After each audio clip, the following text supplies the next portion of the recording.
Саламатсыздарбы, урматтуу волейбол сүйөрмандары, урматтуу көрөрмандар, урматтуу коноктор.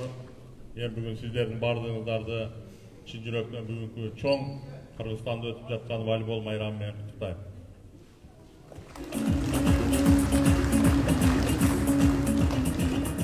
Ар дайым айтып келем, мамлекеттин өнүгүүсү сөз спорт менен байланышкан.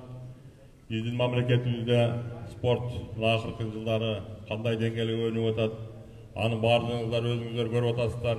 Акыркы болуп өткөн Азия оюндары Кытайдагы, ага чейинки Сербиядагы мына күрөш боюнча дүйнөлүк чемпионат, анын бардыгы мына бүгүнкү күндөгү биздин мамлекеттин жана мамлекеттин ичинде спорттун өнүгүүсүн далилдеп турат. Сөзсүз спорт өзүнөн өзү өнүгө бербейт, ага мамлекет колдоо көрсөтүш керек. Мамлекет эч качан жалгыз болбойт.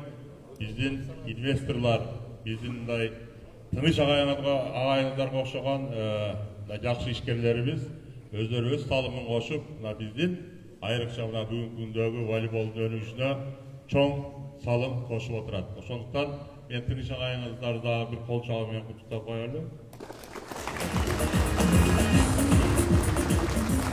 Бул менен катар эле мына көрүп атасыздар, биздин мамлекетибизде мына өзү жеке ишкер, жеке инвестициясы менен мындай чоң спорт сарайларын, мындай чоң спорт талаларын куруп, ушу бизге дагы бир эгоисттик түрдө айтайын, биздин волейболго чоң салымын коштук.